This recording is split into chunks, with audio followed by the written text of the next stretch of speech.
Belleza cuántica 2. Exuberancia. El análisis de la materia la reduce a electrones y núcleos atómicos, y al final, como veremos un paso más adelante, la reduce a electrones, quarks y gluones.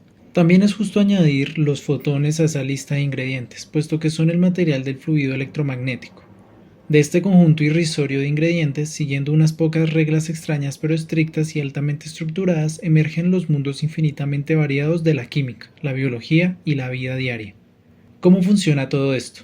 Este capítulo es breve, pero importante para el progreso de nuestra pregunta, porque aquí sellaremos la conexión, ideal entonces real, entre la extraña música de la teoría cuántica y el mundo real de los materiales. En los siguientes capítulos refinaremos nuestro entendimiento de los cimientos de lo ideal al estilo de ideal, entonces ideal, entonces ideal, entonces real. Pero el último eslabón que vamos a forjar aquí permanecerá firme y esencialmente inmutable. El mundo de la química es vasto y fascinante, pero nuestro objetivo no es hacer una enciclopedia.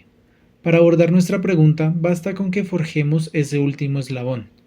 Para que la tarea sea manejable y a la vez divertida, he decidido centrarme en lo que pudiera parecer una versión ridículamente limitada de la química, usando solo un elemento, el carbono.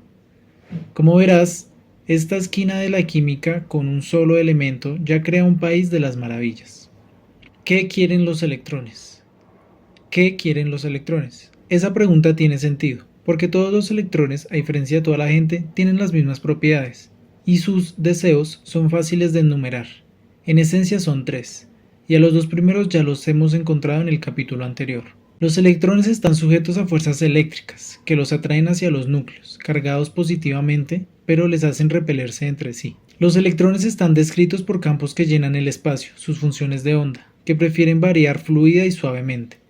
Se instalan en patrones de onda estacionarios específicos, u orbitales, que llegan a un arreglo óptimo entre la atracción de los núcleos y su natural espíritu viajero.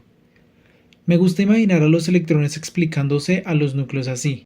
Me pareces atractivo, pero necesito mi espacio. La tercera propiedad importante de los electrones tiene que ver con sus relaciones mutuas. No las vimos al tratar de los átomos de hidrógeno, porque cada átomo de hidrógeno tiene un solo electrón. Esta tercera propiedad es un poco más complicada que las otras dos.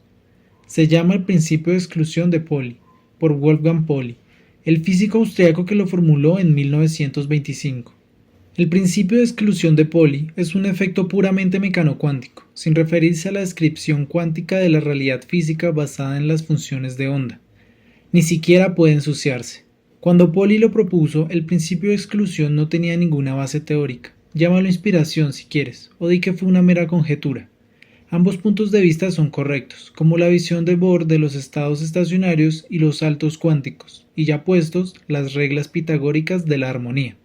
El principio de exclusión de Pauli vino de escuchar música, en el caso de Bohr y Pauli, la música del espectro atómico, y de identificar en sus pautas de diseño unas reglas que las gobiernen. Hoy reconocemos el principio de exclusión de Pauli como un aspecto de la teoría cuántica de las partículas idénticas, con profundas raíces en la relatividad y la teoría cuántica de fluidos, pero empezó como una conjetura inspirada. Para nuestro propósito presente, que es entender cómo surge la creatividad exuberante y espontánea de los electrones a partir de unas reglas simples, la formulación original de Pauli es todo lo que necesitamos. La regla número 3, en la forma cruda que usaremos, es esta. No más de dos electrones pueden estar en el mismo estado estacionario. ¿Por qué no más de dos? Parece extraño. Es una consecuencia del spin intrínseco del electrón. Dos electrones pueden estar en el mismo estado estacionario solo si están girando en sentidos opuestos. Una formulación más satisfactoria del principio de Pauli dice que no más de un electrón puede estar en el mismo estado estacionario, pero incluye el spin como parte de la definición del estado. Carbono. Esas tres reglas se despliegan en los mundos de la ciencia de materiales, la química y los sustratos físicos de la biología, incluyendo la mayor parte de la herencia y el metabolismo. Para reducir esa abrumadora exuberancia a unas dimensiones manejables, he decidido centrarme en un rincón minúsculo, el mundo material del carbono puro. Como verás, incluso este rincón minúsculo es extraño, frondoso y variado. También nos transportará a varias fronteras importantes de la investigación. La química basada en el carbono suele llamarse química orgánica, porque el carbono es un ingrediente principal de todas las proteínas, las grasas y los azúcares que junto a los ácidos nucleicos forman el reparto protagonista de la biología. Pero esas moléculas biológicas contienen también otros elementos junto al carbono, y esos elementos son esenciales para su función. Los compuestos puros de carbono no tienen un papel en la biología natural, así que aquí estamos mirando a un capítulo esencial del gran libro de la química orgánica, el capítulo dedicado a la química orgánica inorgánica. Átomos de carbono, de uno en uno. Los compuestos de carbono se producen combinando átomos de carbono, así que empecemos con estos. El núcleo del carbono contiene 6 protones, que luego tiene 6 unidades de carga eléctrica positiva, que atrae a 6 electrones hasta que está neutralizada. Cuando estos electrones intentan minimizar su energía, nuestras 3 reglas entran en juego. A los electrones les gusta tener funciones de onda en los estados estacionarios o, como dicen los químicos, orbitales, con la energía más baja posible. Esos son los orbitales bonitos, redondos y compactos en la esquina superior izquierda de la figura 26. Figura 26. Cada imagen muestra una instantánea de la nube de probabilidad de un electrón, tomada en cada uno de los estados estacionarios del hidrógeno. Es más probable que el electrón se encuentre donde la nube es más brillante. En cada caso, un solo protón está en el centro de la nube. Las mismas formas orbitales se aplican a todos los electrones en otros átomos como el del carbono. El principio del señor Pauli, sin embargo, nos dice que solo podemos alojar 2 electrones de esa manera. Los otros 4 deben hacer uso de otros tipos de orbitales espaciales. Si nos movemos un paso a la derecha de la figura, encontramos otro orbital redondo. Es menos compacto, de modo que se beneficia menos de la carga atractiva del núcleo central. Los electrones en ese orbital están unidos al núcleo de manera menos estable que los 2 electrones interiores. Un factor clave para lo que sigue. El segundo orbital redondo puede alojar otros 2 electrones, así ya tenemos sitio para 2 más 2 igual a 4 de los 6. Para alojar a los otros 2 tenemos que buscar un poco más allá, moviéndonos otro paso a la derecha. Hay otro tipo de orbital que no es redondo, sino más bien con forma de mancuerna. Esa forma puede orientarse en cualquier dirección, de modo que en realidad hay 3 orbitales independientes de ese tipo. Así que, una vez que ponemos en juego esos orbitales, hay sitio de sobra para nuestros 2 electrones remanentes. Resulta que estos 2 nuevos tipos de orbitales tienen casi la misma energía, así que los electrones pueden mezclarlos sin que ello suponga un coste energético prohibitivo. La distinción importante es entre los 2 electrones interiores, que están unidos al núcleo de manera muy estrecha, y los otros 4 electrones, que están unidos con mucha más holgura. Cuando hay otros átomos cerca, esos 4 electrones son el banco para compartir. Ajustando solo un poco sus orbitales, esos 4 electrones pueden estirarse para alcanzar a más de un núcleo y beneficiarse de la atracción de los 2 núcleos. Átomos de carbono en racimos. Cuando tenemos racimos de carbono, hay 2 formas especialmente bonitas y simétricas de compartir los electrones. Se muestran en la figura 27. Figura 27. El carbono puro tiene 2 patrones de enlace principales, ambos optimizados para la simetría. A la izquierda tenemos la unidad de la estructura del diamante, que exhibe una simetría tridimensional perfecta. Las 4 orbitales se extienden hacia los vértices de un tetraedro, el sólido platónico más simple, como recordarás. A la derecha tenemos la unidad de la estructura del grafeno, que exhibe una simetría bidimensional perfecta. Los 3 orbitales planos se extienden hacia los vértices de un triángulo equilátero, el polígono regular más simple. Las bolas blancas, en ambos casos, serán reemplazadas por otros átomos de carbono, con el mismo patrón de enlaces, mientras que las bolas negras contribuyen a una capa de electrones cuasi libres. Estrictamente hablando, la capa de electrones tiene la mitad de su densidad encima y la mitad debajo del plano principal del carbono. Fíjate en que, si cada orbital es tomado por un electrón de cada núcleo, satisfaremos a la perfección el principio del señor Pauli, con cada núcleo de carbono compartiendo 4 de sus electrones en conjunto. En otras figuras de este capítulo verás cómo estos elementos básicos se combinan para dar una brillante variedad de materiales de carbono puro. No por coincidencia, resulta que esos 2 patrones de enlace especialmente simétricos son los que conducen a una energía favorable, es decir, baja. Son el fundamento de la miríada de formas estables de combinar átomos de carbono que exploraremos ahora. Diamante, 3D. La estructura del diamante, a nivel atómico, es simétrica y armoniosa. Figura 28. Figura 28. La estructura del diamante. Cada núcleo de carbono comparte electrones con otros 4 situados en los vértices de un tetraedro circundante. Esta es una estructura que llena el espacio en 3 dimensiones. Cada núcleo de carbono está en el centro de 4 orbitales electrónicos. Los orbitales se estiran hasta 4 núcleos de carbono vecinos, cuyas posiciones definen los vértices de un tetraedro regular. Esta organización es muy eficaz, porque los electrones consiguen evitarse entre sí a la vez que visitan a 2 núcleos. Como los electrones se encuentran cómodos en esta configuración, se resisten a hacer cualquier cosa diferente. Es difícil hacer que se suelten, de ahí que los diamantes sean difíciles de rayar. Los diamantes puros son transparentes, esencialmente por la misma razón. Los fotones de la luz visible no pueden suministrar la energía suficiente para hacer que un electrón cambie de estado. Las impurezas por las que elementos distintos del carbono pueden colarse, o los defectos por los que la estructura del cristal presenta fallos, pueden dar color a los diamantes. Hay un sistema complicado para corregir el color de los diamantes de lujo. Algunas formas de imperfección son mejores que otras, o que la perfección misma. Grafeno 2D y grafito 2+1. La forma más estable del carbono elemental a temperatura ambiente y presión atmosférica no es el diamante, sino el grafito. En contra de su difundida reputación, los diamantes no son para siempre. Dado el tiempo suficiente, se transformarán en grafito, pero no aguantes la respiración. El grafito es el material negro con el que pintan los lápices, y también se usa ampliamente como lubricante industrial. Al nivel atómico, el grafito es un material fuertemente estratificado. Consiste en muchas capas de grafeno, figura 29, que están débilmente unidas entre sí. Figura 29. La estructura del grafeno. Cada núcleo de carbono comparte electrones con otros 3 situados en los vértices de un triángulo equilátero.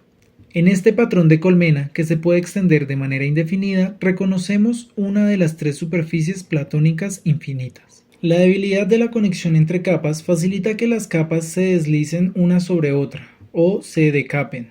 Eso explica la capacidad lubricante del grafito, y también que manche el papel. Decimos que el grafito es 2+1 dimensional, porque las hojas bidimensionales se pueden apilar de manera indefinida. El grafeno, la versión del grafito en una sola capa, es el material de este tipo más simple y glamoroso. El grafeno fue estudiado teóricamente durante décadas antes de estar disponible en cualquier laboratorio. Como el grafeno es tan simple y regular, los teóricos cuánticos pudieron predecir sus propiedades con confianza y en considerable detalle. Se esperaba que el grafeno fuera genial si pudiera producirse, pero ¿podía producirse? El grafeno fue aislado por André Heim y Konstantin Novoselov en 2004. El método de descubrimiento fue un pedazo de ciencia del siglo XIX que de algún modo se escapó al siglo XXI. Empezaron con manchas de lápiz, que suelen contener varias capas de carbono y consisten en grafito. Entonces utilizaron cinta adhesiva para separar varias capas y transfirieron los restos de la mancha a curobjetos para el microscopio. Las tazas de mancha formaban un terreno irregular, con zonas en que el carbono estaba ausente, zonas en que se había reducido a una capa, grafeno, otras con 2 capas, de espesor, etc. Las diferentes capas muestran unos colores ligeramente diferentes bajo luz polarizada, de modo que Heim y Novoselov pudieron dirigirse a las zonas de grafeno y estudiar sus propiedades lo bastante bien para demostrar que eran, en efecto, trozos de grafeno. Heim y Novoselov compartieron el Premio Nobel de Física en 2010 por su trabajo. El grafeno tiene unas propiedades mecánicas y eléctricas únicas que prometen muchas aplicaciones. Inspirada por la promesa del grafeno, la gente ha encontrado algunas formas mucho más eficaces de hacerlo. Un estudio optimista, pero quizás no loco, predice que en los próximos años se desarrollará un mercado de $100.000 millones alrededor del grafeno. Aquí solo mencionaré un plato fuerte, que es fácil de entender y encaja muy bien con nuestro recorrido. Igual que ocurre con los electrones en un cristal de diamante, la eficaz organización de los electrones en un plano del grafeno es tan favorable que resulta difícil romperla. Por esto el grafeno resulta un material extremadamente fuerte y resistente. Al mismo tiempo, como tiene un espesor de una sola capa atómica, una hoja de grafeno es ligera y flexible. Al explicar su galardón de 2010, el Comité Nobel mencionaba que una hamaca de grafeno de 1 metro cuadrado podría soportar a un gato, aunque solo pesa lo mismo que uno de los bigotes del gato. Hasta donde yo sé, nadie ha intentado hacer ese experimento todavía. Nanotubos 1D. Podemos enrollar el grafeno bidimensional para hacer tubos unidimensionales, los llamados nanotubos. Esto se puede hacer de muchas maneras para obtener nanotubos de distintos radios y grados de inclinación. Véase la lámina FF. Lámina FF. Al enrollar una hoja de grafeno de distintas maneras, obtenemos una variedad de moléculas lineales o unidimensionales, los nanotubos. Los nanotubos, que difieren solo un poco en geometría, pueden tener unas propiedades físicas radicalmente diferentes. Es un triunfo de la teoría cuántica que esas propiedades tan delicadas puedan predecirse sin ambigüedad, mediante el puro cálculo, y que coincidan con las mediciones experimentales. Buckyballs 0D. Por último, uno puede imaginar que cierra una hoja de grafeno sobre sí misma, para hacer una superficie finita. Hay muchas formas de hacerlo. En realidad, o se puede formar una superficie cerrada simple, donde cada vértice encuentre tres lados utilizando solo hexágonos. No existe ese sólido platónico. El que más se acerca es el dodecaedro, hecho de pentágonos. Y, lo que es más importante, cada vértice de un dodecaedro se conecta exactamente con otros tres, de modo que la unidad estructural básica de la figura 27, a la derecha, se puede usar. Los tres orbitales tienen que doblarse respecto a su configuración plana ideal. Aunque la molécula dodecaédrica C20, hecha de 20 átomos de carbono, existe en la realidad, las formas más grandes, que incorporan además hexágonos, requieren menos distorsión y se forman de manera más fácil. La bonita molécula C60, tipo balón de fútbol, mostrada en la figura 30, es particularmente estable y común. Figura 30. Estructura de la Buckyball. Aquí los carbonos se han plegado por completo, construyendo un objeto finito. De lejos parece un punto. La dimensión se ha colapsado a cero. Las bolas de carbono puro, de las que C60 es la más común, pero en absoluto el tipo mayoritario, se forman cuando el carbono se quema eléctricamente, como al caer un rayo. También se producen en pequeñas cantidades en el hollín común de la vela. La figura 30 muestra la estructura de la molécula C60, una de las conocidas como Buckminster-fullerenos o Buckyballs. Aquí el grafeno se ha enrollado dos veces, en sus dos dimensiones, para construir un objeto cero dimensional, es decir, que no le quedan direcciones que se extiendan indefinidamente. Como en el grafeno y en los nanotubos, la unidad básica enlaza un núcleo de carbono a tres vecinos, la Buckyball incorpora un dodecaedro oculto. Tiene 12 pentágonos entremezclados regularmente entre sus 20 hexágonos, y si encoges los hexágonos hasta que sean puntos, obtienes un dodecaedro. Hay variantes de Buckyball con distinto número de hexágonos, pero siempre tiene 12 pentágonos, por razones topológicas. El nombre rinde honores a Buckminster Fuller, 1895 a 1983, un inventor y arquitecto cuyos domos geodésicos utilizan unas estructuras vagamente similares. Es de justicia concluir nuestra breve visita a la exuberante química del carbono puro con la figura 31, una fotografía de Harold Kroto, año 1939, que compartió el Premio Nobel de Química en 1996 por su trabajo sobre los Buckminster-fullerenos, retratado entre modelos de sus criaturas. Figura 31. Harold Kroto en su elemento, con modelos de Buckminster-fullerenos. La mente despierta encontrará placer no solo en la belleza de los diamantes, que deslumbra a los ojos, sino también en la belleza oculta e interior de los superficialmente apagados borrones del lápiz y del hollín, y de las finas hojas donde se acurrucan los felinos.